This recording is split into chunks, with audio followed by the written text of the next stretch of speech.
ओम ज्ञानतिमिरान्धनाशलाकया चक्षुरुन्मीलितं तस्मै श्रीगुरुवे नमः। श्रीचैतन्यमनोभीष्टं स्थापितं येन भूतले स्वयं रूपकदा मह्यं ददाति स्वपदान्तिकं वन्देऽहं श्रीगुरु श्रीयुतपदकमलं श्रीगुरून् वैष्णवाचं श्रीरूपं साग्रजातं सगण रघुनाथान्वितं तं सजीवं साद्वैतं सावधूतं परिजनसहितं कृष्णचैतन्यदेवं श्री राधा कृष्ण पादान सागण ललिता श्री विशाखानपताश्च नारायणं नमस्कृत्यं नरं चैव नरोत्तमं देवीं सरस्वतीं व्यासं ततो जयमुदीरयेत् सुन्वतां स्वकथा कृष्ण पुण्य श्रवण कीर्तनं हृदयन्तस्तु भद्राणि विधनोति सुरसतां नष्टप्रायेषु भद्रेषु नित्यं भागवत सेवया भगवती उत्तम श्लोके भक्तिर्भवति नैष्टिकी तदा रजस्तमो भाव काम लोभादयश्चेत् चेत एतनरावृद्धम स्थित सत्य प्रसिद्धति एवं प्रसन्न मनसो भगवद्भक्ति योगता भगवतत्व विज्ञान मुक्त संगस्य जायते विद्यन्ते हृदय ग्रंथि छिद्यन्ते सर्वसंशयम् छियन्ते चास्य कर्माणि दृष्ट्वा एवात्मनीश्वरे धर्म प्रोजितो कैटभ्यो नत्रो परमो निर्मत्सराणां सतां वेद्यं वास्त्रमत्र वस्तुशिवदं तापत्रय उन्मूलनम्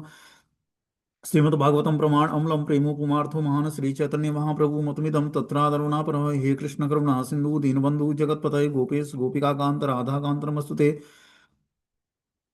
तप्त कांचन गौरांगे श्री राधे वृंदावनेश्वरी ब्रह्मानुसुते देवी प्रणमामि हरिप्रिय वाञ्छाकल्पतरुवक्ष कृपा सिन्धुभ्येव च पतितानां पावनेभ्यो वैष्णवेभ्यो नमो नमः। जय श्री कृष्ण चैतन्य प्रभु नित्यानंद श्री अद्वैत गदाधर श्रीवासादि श्री गौर भक्तवृंद हरे कृष्णा कृष्ण कृष्ण हरे हरे हरे राम राम राम हरे हरे। तो इसमें आज हम लोग को अध्याय संख्या 9 श्रीमद् भागवतम स्कंद संख्या 1 अध्याय संख्या 9 श्लोक संख्या 1 नंबर शुरू करना है। टाइटल है भगवान कृष्ण की उपस्थिति में भीष्मदेव का देह त्याग। भगवान कृष्ण उपस्थित होते हैं जब भीष्मदेव अपना शरीर त्यागते हैं, तो बहुत ही ऑस्पिशियस मृत्यु है यह। बोलते हैं सूता उवाच इति भीतम प्रजाद्रोहा सर्वधर्मम विवित्सया ततो विनशनम प्रागाद्यम यत्रम देवव्रतो अपवत। सूत गोस्वामी ने कहा कि कुरुक्षेत्र के युद्ध स्थल में इतने सारे लोगों का वध करने का के कारण घबराए हुए महाराज युधिष्ठिर उस स्थल पर गए जहां नरसंहार हुआ था। वहां पर भीष्मदेव मरणासन होकर सरसैया पर लेटे हुए थे। तो कुरुक्षेत्र के युद्ध स्थल में महाराजा युधिष्ठिर घबराए हुए थे, क्योंकि बहुत सारा वहां पर नरसंहार हुआ था। और इस कारण से वो उस स्थल पर जाते हैं जहां नरसंहार हुआ था। वहां पर वो भीष्मदेव को मरणासन अवस्था में सरसैया पर देखते हैं, बाणों की सैया पर भीष्मदेव लेटे हुए थे। बोलते हैं इस नवम अध्याय में जैसा कि भगवान श्री कृष्ण की इच्छा थी कि भीष्मदेव द्वारा राजा युधिष्ठिर को वृत्ति विषयक कर्तव्यों के संबंध में उपदेश दें। भीष्मदेव इस मृत लोक से प्रयाण करते समय भगवान से अंतिम प्रार्थना भी करेंगे और इस प्रकार भावी भौतिक कार्यों के बंधन से मुक्त हो जाएंगे। भीष्मदेव को वरदान प्राप्त था कि वे इच्छानुसार देह त्याग कर सकते हैं और वे अपनी इच्छा से ही इस तरह सरसैया पर लेटे थे। इस महान योद्धा का एक इस प्रकार का निधन समस्त समकालीन श्रेष्ठ पुरुषों को आकृष्ट करने वाला है। अतः सारे लोग इस महात्मा के प्रति अपने प्यार स्नेह सम्मान को भावना प्रदर्शित करने के लिए वहां पर एकत्रित हुए। तो बता रहे हैं कि जो है, जो भीष्मदेव इस मृत्यु से जब पारायण करने लगे तो भगवान से मिले अंतिम समय में, और भगवान से प्रार्थना किया उन्होंने। इस प्रकार भावी कार्यों के भौतिक बंधनों से मुक्त हो गए, क्योंकि भगवान का दर्शन करते हुए उन्होंने शरीर का त्याग किया। भीष्मदेव को इच्छा मृत्यु का वरदान प्राप्त था, इस कारण से वे अपनी इच्छानुसार सरसैया पर लेटे रहे। इस महान योद्धा का इस प्रकार से निधन समस्त समकालीन श्रेष्ठ पुरुषों को आकृष्ट करने वाला है। जो भीष्मदेव का निधन हुआ बहुत ही सर्वोत्कृष्ट निधन है। सूर्य उत्तरायण होने पर स्वयं समस्त महान भक्त भगवान के पंच पांडव, महान ऋषि, स्वयं भगवान कृष्ण, गंगा माता, सब लोग प्रकट हो गए। उस समय भीष्मदेव ने अपना शरीर त्याग किया। तो ये महान मृत्यु कहलाती है, जो भगवान के सामने भगवान उपस्थित हों और व्यक्ति शरीर त्यागे। सारे लोग इस महात्मा के प्रति अपना सम्मान प्यार और स्नेह की भावना प्रदर्शित करने के लिए वहां पर एकत्र हुए। भगवान चाहते थे कि भीष्मदेव जब अपना शरीर त्याग करें तो सारे भक्त लोग उपस्थित हों, क्योंकि महान भक्त थे भगवान के। तदा ते भ्रातरम सर्वे सद स्वे स्वर्णभूषितम अन्वगच्छतम रथे विप्रा व्यास धूमनादयस्तथा। उस समय उनके सारे भाई स्वर्ण आभूषणों से सजे हुए उच्च कोटि के घोड़ों द्वारा खींचे जाने वाले सुंदर रथों पर उनके पीछे पीछे चल रहे थे। उनके साथ व्यासदेव और धूम्न जैसे महान ऋषि भी, अन्य लोग भी थे। तो इस प्रकार बता रहे हैं कि युधिष्ठिर महाराज के साथ साथ उनके सारे भाई स्वर्ण आभूषणों से सज्जित उच्च कोटि के घोड़ों से खींचे जाने वाले रथों पर पीछे पीछे चल रहे थे, और साथ में व्यासदेव और धौम्य जैसे महान ऋषि भी थे, क्योंकि पांडवों के विद्वान पुरोहित थे। हे ब्रह्मर्षि, भगवान श्री कृष्ण भी अर्जुन के साथ रथ पर सवार होकर पीछे पीछे चले आ रहे थे। इस प्रकार राजा युधिष्ठिर अत्यधिक राजसी प्रतीत हो रहे थे, मानो कुबेर अपनी हाथियों से घिरा हो, साथियों से घिरा हो। इस तरह से बता रहे हैं कि भगवान श्री कृष्ण भी अर्जुन के रथ पर सवार थे, और वो भी भीष्मदेव के पास जा रहे थे देखने के लिए कि भीष्मदेव शरीर त्याग करने वाले हैं, तो हम लोग को उनका दर्शन करना चाहिए। और इस प्रकार दर्शन करने के लिए सारे लोग उपस्थित हुए वहां पर। राजा युधिष्ठिर अत्यंत राजसी प्रतीत हो रहे थे, मानो वो कुबेर अपने साथियों से घिरा हो। मतलब चारों तरफ से सारे महारथी युधिष्ठिर महाराज के साथ कहाँ जा रहे थे? भीष्मदेव के पास जा रहे थे। तात्पर्य में लिखते हैं कि भगवान श्री कृष्ण चाहते थे कि सारे पांडव भीष्मदेव के पास अपनी पूरी राजसी ठाट बाट से जाएं, जिससे वे अपने अंतिम समय में उन्हें देखकर प्रसन्न हो जाएं। कुबेर देवताओं में सबसे धनी है। यहाँ पर युधिष्ठिर कुबेर की तरह प्रतीत हो रहे थे, क्योंकि श्री कृष्ण के साथ यह जुलूस राजा युधिष्ठिर के राजपथ के अनुकूल था। इस प्रकार भगवान चाहते थे कि सारे पांच पंच पांडवों के सामने भीष्मदेव अपना शरीर त्याग करें, उनको देखते हुए और उनको देखकर प्रसन्न हो। इसलिए उन्होंने पांडवों को कहा कि आप लोग राजसी ठाट बाट से जाओ उनके सामने, क्योंकि अब आप लोग राजा बन गए, मतलब युधिष्ठिर महाराज राजा बन गए हैं हस्तिनापुर के। आगे बता रहे हैं कि दृष्टवा निपतिताम भूमो दिवम अच्युत मरम प्रणेमु पांडव भीष्म सानुगास चक्रिणा आकाश से आ गिरे देवता के समान उन्हें भूमि पर लेटे देखकर पांडव सम्राट युधिष्ठिर ने अपने छोटे भाइयों तथा भगवान कृष्ण समेत उन्हें प्रणाम किया। अब भीष्म पितामह सरसैया पर लेटे हुए हैं। सारे पंच पांडव और स्वयं भगवान कृष्ण उनको प्रणाम करते हैं।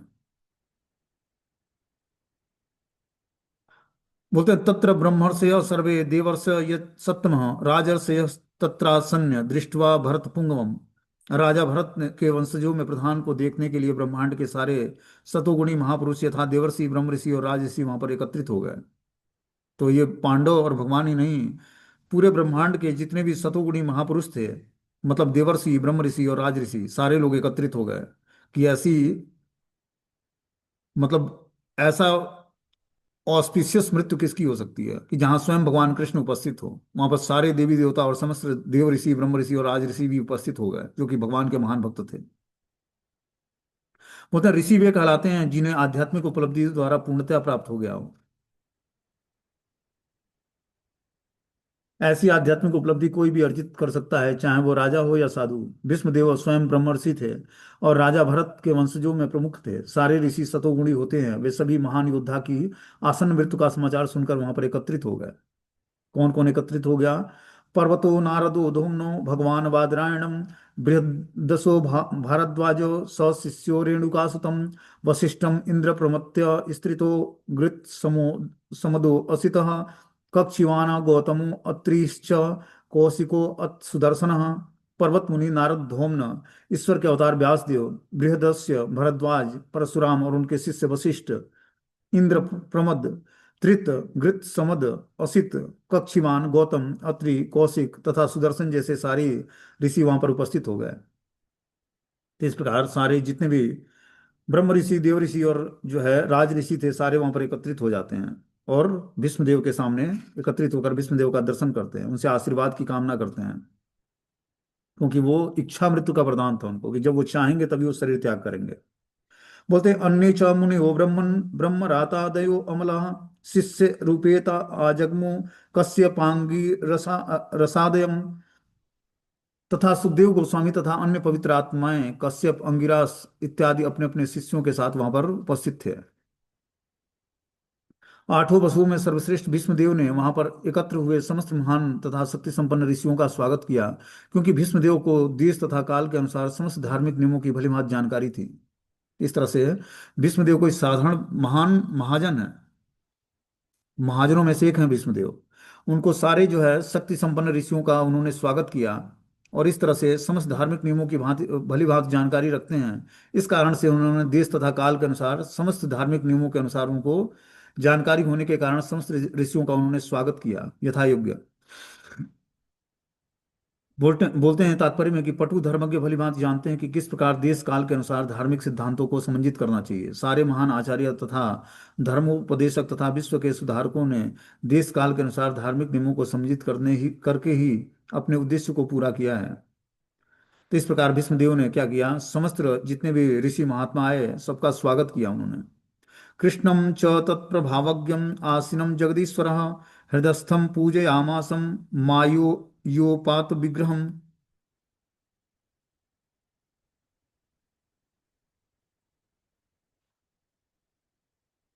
भगवान श्री कृष्ण प्रत्येक के हृदय में आसीन हैं, तो भी वे अपनी अंतरंग शक्ति के से अपना दिव्य रूप प्रकट करते हैं। ऐसे भगवान साक्षात भीष्मदेव के समक्ष बैठे हुए थे, और चूंकि भीष्मदेव उनकी महिमा से परिचित थे, अतः उन्होंने उनकी विधिवत पूजा की। तो इस प्रकार बता रहे हैं कि जो है, भगवान साक्षात भीष्मदेव के समक्ष ही बैठ गए, और भीष्मदेव उनकी महिमा को जानते थे कि ये स्वयं कृष्ण पूर्ण पुरुषोत्तम भगवान है। इसलिए उन्होंने अंतिम अवस्था में बाढ़ की सैया पर लेटे लेटे भगवान की विधिवत पूजा के हृदय से। पांडुपुत्रानुपासीनाम प्रश्रय प्रेम सत्तमा संगतान अभ्यष्टा अच्रष्टा अनुरागो श्रेय रंधी भूतेन चक्षुषा। पासी महाराजा पांडु के सारे पुत्र शांत बैठे थे और अपने मरणासन पितामह के प्रेम से अभिभूत थे। यह देखकर विष्णुदेव ने उन्हें भावपूर्वक बधाई दी। उनके नेत्रों से आनंद रसू बह रहे थे, क्योंकि वे प्रेम तथा स्नेह से आप्लावित हो गए थे। इस तरह से पांडव भी उनके पास बैठे हुए थे पास में ही, और वो पितामह थे। उनके प्रेम से सारे पांडव के नेत्र जो है आनंद अश्रु से भर गए और प्रेम और स्नेह से आप्लावित हो गए। बोलते हैं, अहो कष्टम अहो अन्यायम यज्ञ धर्म नंदना जीवितम नाहर्थ क्लिष्टम विप्र धर्मा अच्युताश्रय। भीष्मदेव ने कहा, ओह तुम लोगों ने साक्षात धर्म के पुत्र होते हुए भी कितनी यातनाएं और कितने अन्याय सहे हैं। उन कष्टों के अंतर्गत तुम सबों को जीवित रहने की आशा न थी, फिर भी ब्राह्मण ईश्वर तथा धर्म ने तुम्हारी रक्षा किया है। तो अंतिम समय में भीष्मदेव ने महाराजा युधिष्ठिर और पांचों पांडवों मतलब को बोला कि आप लोगों ने साक्षात धर्म के पुत्र होने के बाद भी तुम लोगों ने कितनी यातनाएं और अन्याय सहा है। इन कष्टों के अंतर्गत तुम सब जीवित रहने की आशा न थी, फिर भी तुम्हें ब्राह्मण ईश्वर और धर्म ने तुम्हारी रक्षा किया है। तो व्यक्ति अगर जो अपने सही मार्ग पर धर्म के रास्ते पर है, तो उसकी रक्षा स्वयं भगवान करते हैं। धर्मो रक्षित रक्षित, धर्म ही व्यक्ति का रक्षा करता है। और जो व्यक्ति धर्म का पालन करता है, तो धर्म एक कवच की तरह उसको उसको क्या करता है, रक्षित करता है। वही स्थिति पांडवों की थी, उनको धर्म ने रक्षा किया, और ब्राह्मणों और भगवान स्वयं कृष्ण ने उनकी रक्षा की।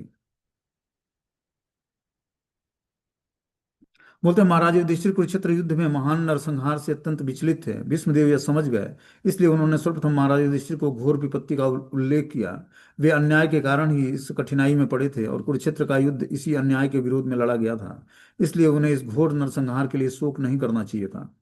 वे पांडवों को विशेष तौर पर यह बताना चाह रहे थे कि वे लोग सदा ही ब्राह्मणों, भगवान तथा धर्म द्वारा रक्षित होते हैं। अतएव जब तक कोई उन तीनों महत्वपूर्ण साधनों के द्वारा सुरक्षित है, तब तक निराश होने का कोई कारण नहीं है।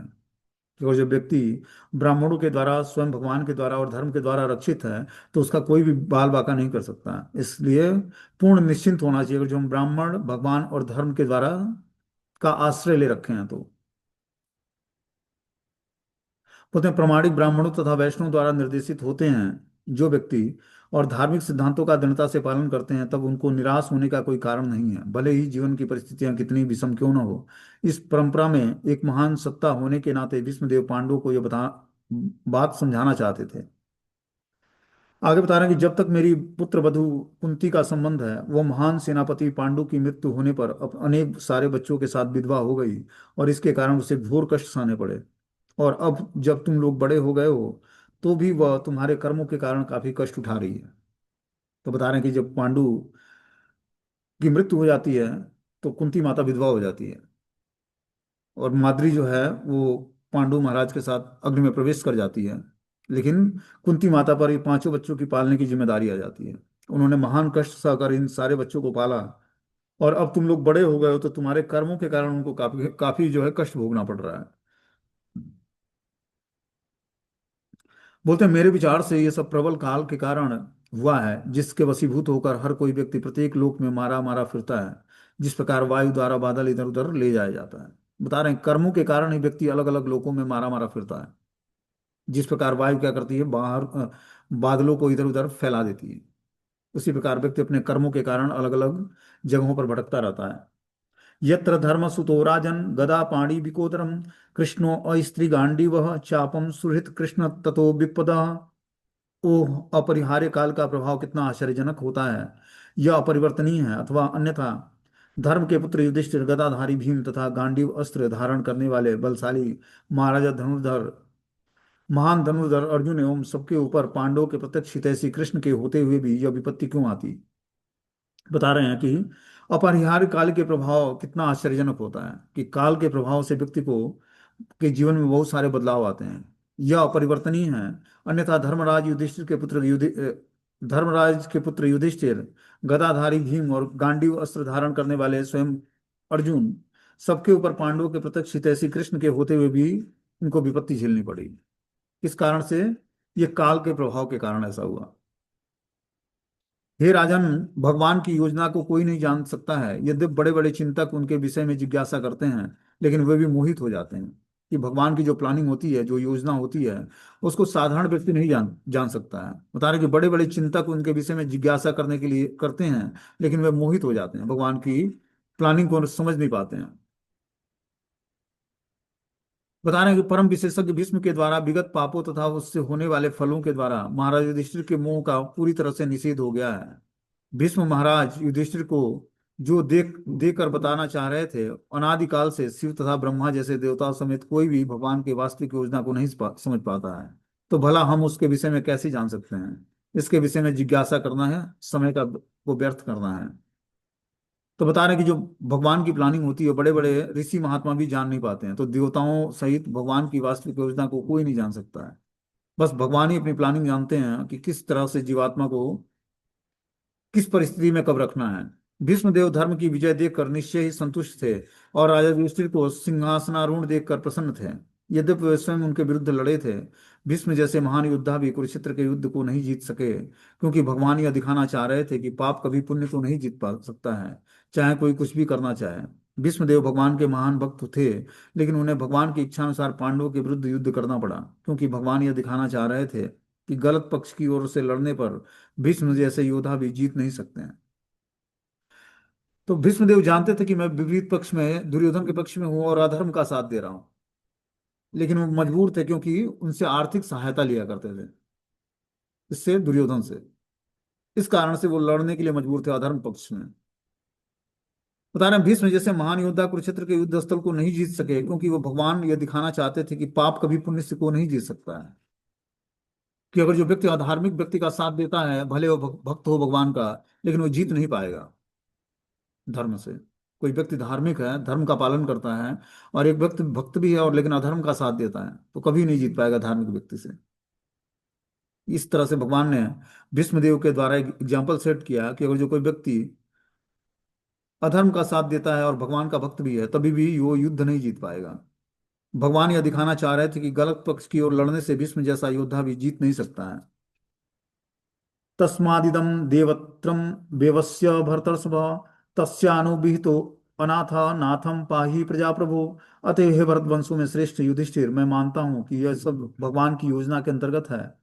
तुम भगवान की अचिंत्य योजना को स्वीकार करो और उसका पालन करो। अब तुम नियुक्त किए गए शासनाध्यक्ष हो, अतएव हे महाराज, आपको अब उन लोगों की देखभाल करनी चाहिए जो असहाय हो चुके हैं। तो इस तरह से महाराज युधिष्ठिर को भीष्मदेव निर्देश देते हैं कि हे भरत वंशों में श्रेष्ठ युधिष्ठिर, मैं मानता हूं कि ये सब भगवान की योजना के अंतर्गत हुई है। कि कुरुक्षेत्र का युद्ध स्थल जो है, युद्ध जो है भगवान की योजना के अंतर्गत हुई है, और अधार्मिक लोग मारे गए हैं। तुम भगवान की अचिंत्य योजना को स्वीकार करो और उसका पालन करो। अब तुम नियुक्त किए गए शासनाध्यक्ष हो, अतः हे महाराज, आपको अब उन लोगों की देखभाल करनी चाहिए जो असहाय हो चुके हैं।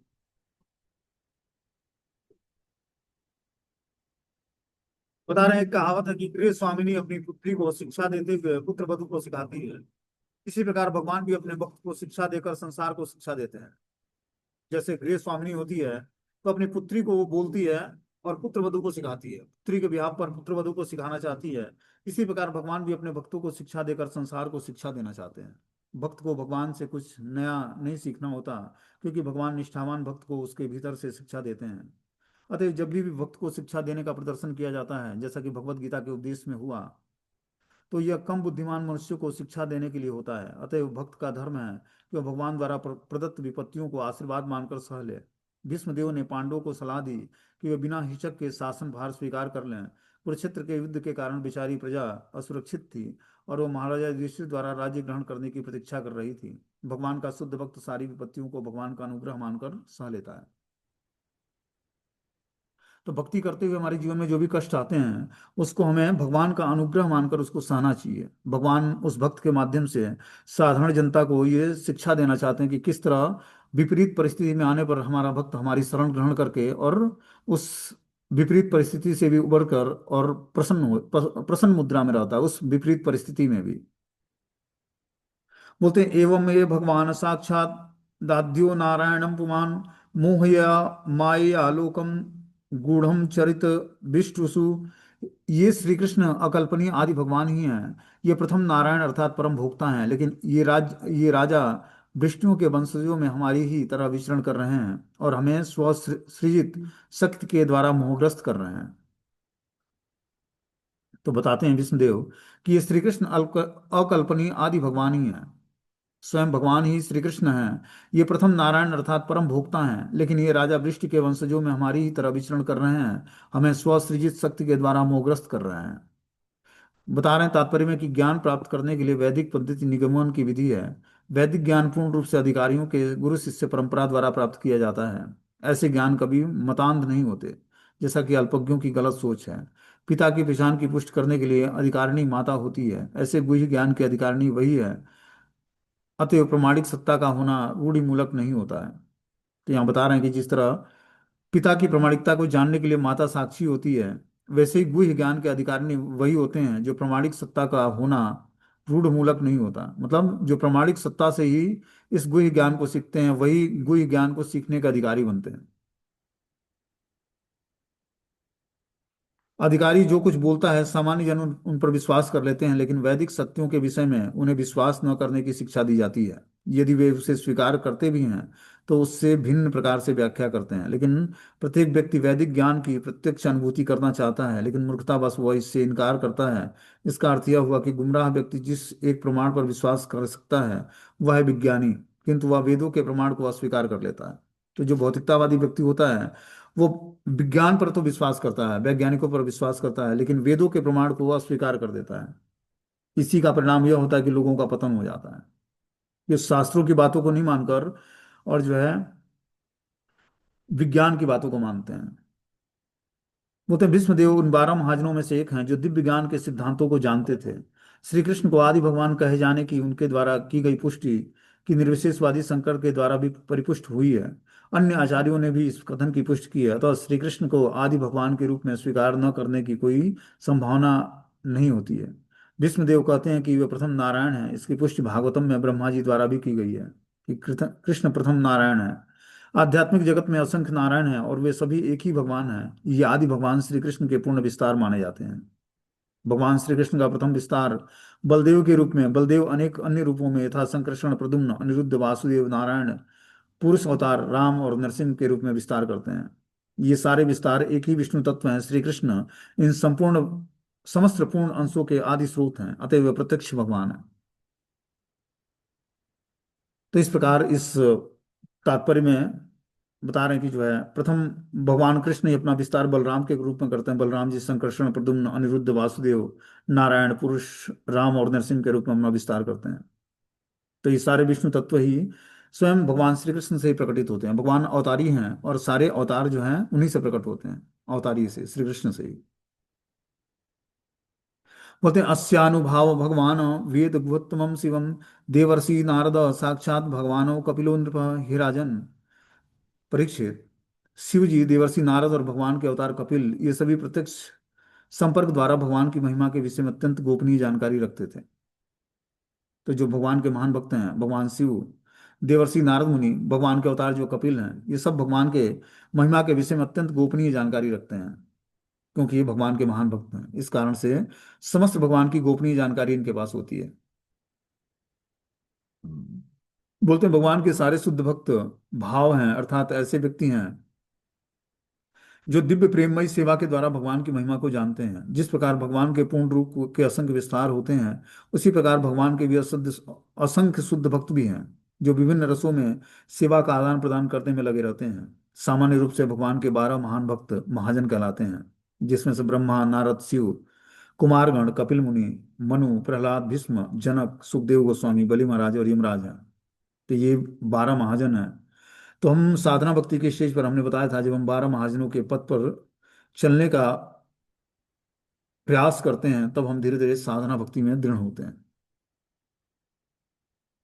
उसके बाद हमें रागानुगा भक्ति को प्राप्त करके और फिर गोस्वामियों के पथ का अनुगमन करना चाहिए। पहले हमें, जो हमारे 12 महाजन हैं, ब्रह्मा जी, नारद मुनि, शिव जी, कुमारगण, कपिल देव, मनु, प्रहलाद, भीष्म, जनक, सुखदेव गोस्वामी, बलि महाराज और यमराज, 12 महाजन हैं।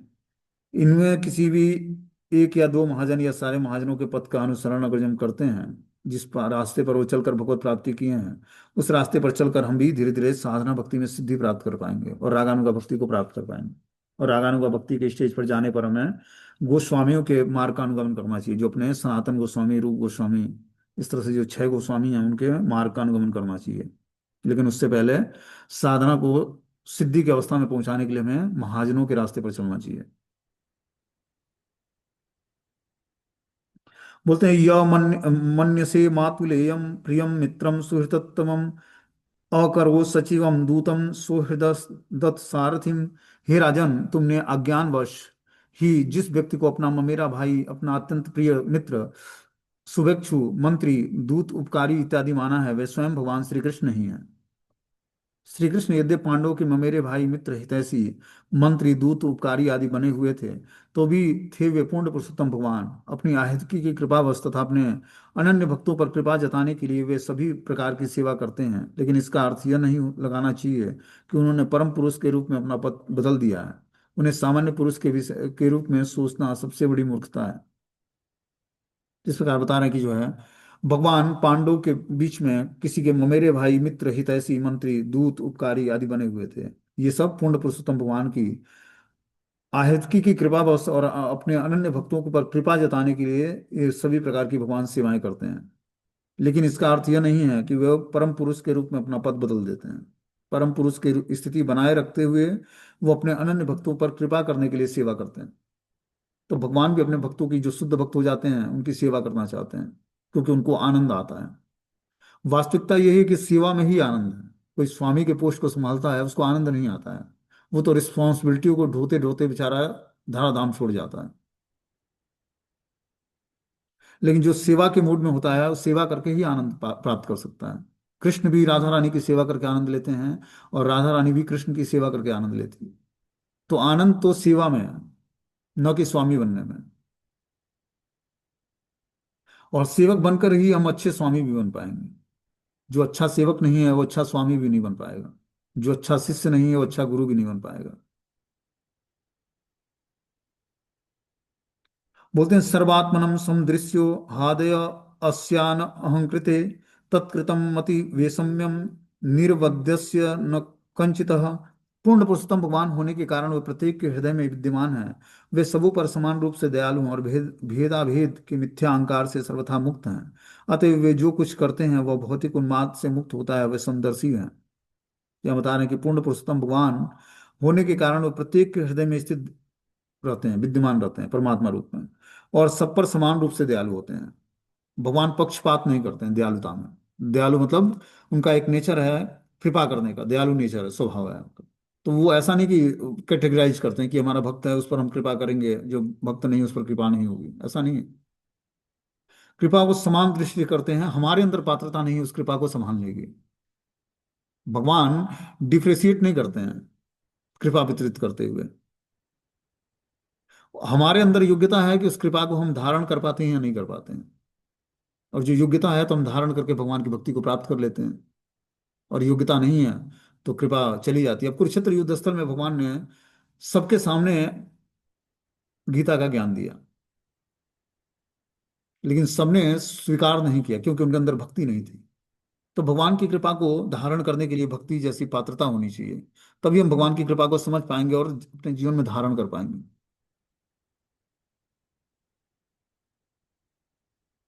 अब जैसे क्लास में एक ही टीचर सारे स्टूडेंट को पढ़ाता है, लेकिन सबका शुद्धिकरण अलग अलग हिसाब से होता है। उसी तरह भगवान की कृपा भी सब पर होती है, लेकिन कृपा को सजोने का काम वही कर पाता है जिसके हृदय में भक्ति होती है। जितनी पवित्रता होगी उतनी हम भगवान की कृपा को समझ पाएंगे अपने जीवन में।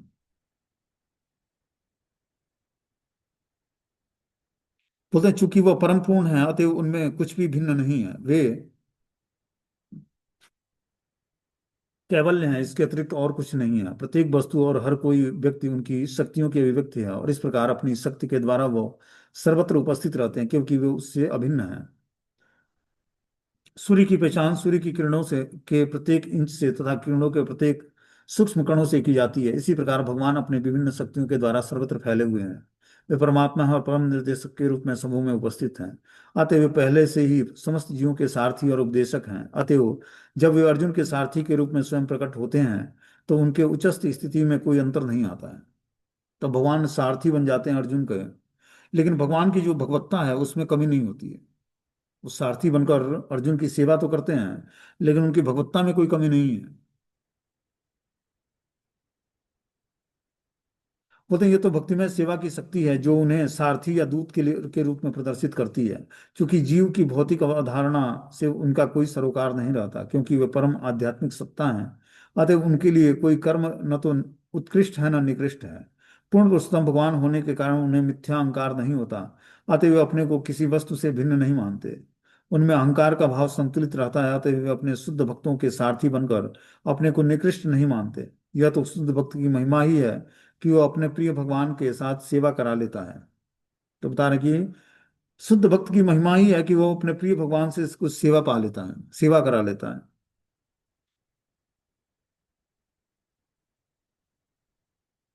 तो यहाँ पर इस श्लोक के तात्पर्य से ये पता लगता है कि भगवान भी अपने भक्त की सेवा करना चाहते हैं, और भक्तों की सेवा करके भगवान ज्यादा प्रसन्न हो पाते हैं। लेकिन भक्त भी भगवान से सेवा लेना नहीं चाहता है, और ना ही अहंकार करता है कि भगवान से हमने सेवा लिया, इस बात का। आगे बता रहे कि सबों पर समान रूप से दयालु होते हुए भी वे अपने अब कृपा पूर्वक मेरे समक्ष आए हैं। जब मैं मेरे जीवन का अंत जब मैं अपने मेरे जीवन का अंत कर रहा हूँ, क्योंकि मैं उनका अनन्य सेवक हूँ। तो बता रहे हैं कि जो है सबों पर समान रूप से दयालु होने वाले भगवान कृष्ण जो हैं, अब कृपा पूर्वक मेरे समक्ष आ खड़े हुए हैं, क्योंकि मेरे जीवन का अंतिम समय है। क्योंकि मैं उनसे का अनन्य सेवक हूँ, इसलिए भगवान ने ऐसा किया है। बोलते यद्यपि परम भगवान श्री कृष्ण समदर्शी हैं, तो भी अपने अनन्य भक्तों के प्रति विशेष कृपालु होते हैं, क्योंकि भक्तगण उन्हीं को अपना रक्षक और स्वामी मानकर पूर्ण रूपेण उनके शरणागत होते हैं। तो यहाँ पर भीष्मदेव के चरित्र से देखने को मिलता है कि भगवान के पूर्ण शरणागत थे, और जीवन के अंत में उन्होंने समस्त वैष्णवों के सामने अपने प्राण को भीष्मदेव ने अपने क्या किया, जीवन का त्याग किया। तो इससे प्रदर्शित होता है कि उनके अंदर भगवान के प्रति पूर्ण श्रद्धा और भगवान के महान भक्त होने के कारण ही इतने सारे लोगों का, जो महान भक्त थे, भगवान के दर्शन करते हुए उन्होंने शरीर का त्याग करवाया।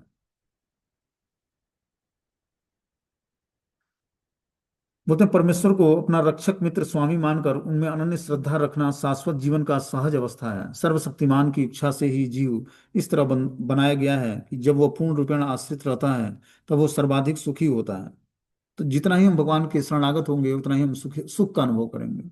और जितना ही हम भगवान के विमुख रहेंगे, भगवान की शरणागति स्वीकार नहीं करेंगे, उतना ही हम भगवान से अपने को दूर पाएंगे।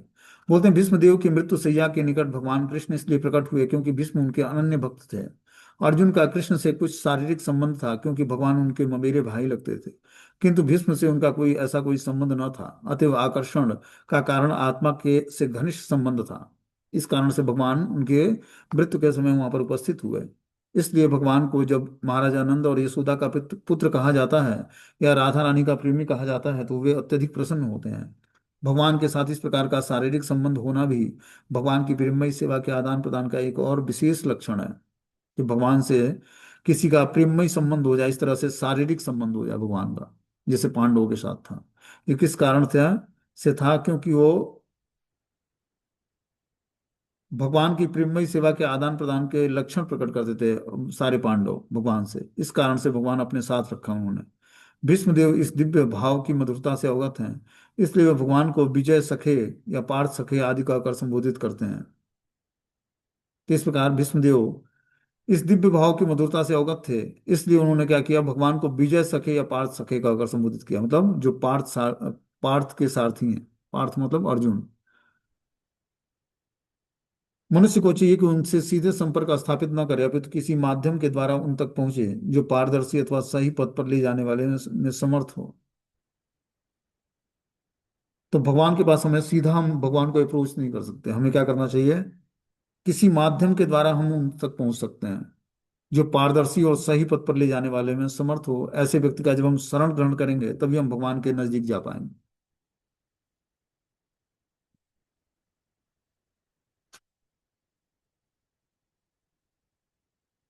बोलते हैं वे पूर्ण पुरुषोत्तम भगवान जो एकाग्र भक्त और चिंतन से एवं पवित्र नाम के कीर्तन से भक्तों के मन में प्रकट होते हैं, वे उन भक्तों को उनके द्वारा भौतिक शरीर को छोड़ते समय सकाम कर्मों के बंधन से मुक्त कर देते हैं।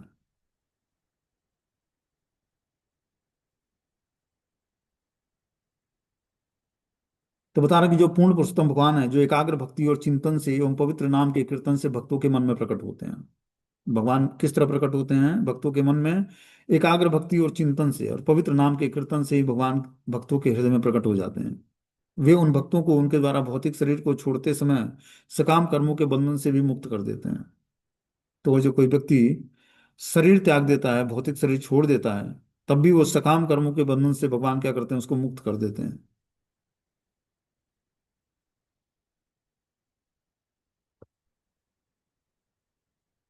आगे बता रहे हैं कि सदेव देवो भगवान प्रतीक्षताम कलेवरम याव दिदम हीनोमयम प्रसन्न हासा अरुणो लोचनो उल्लसः मुखाम्बुजो ध्यान पक्ष पथ चतुर्भुजम।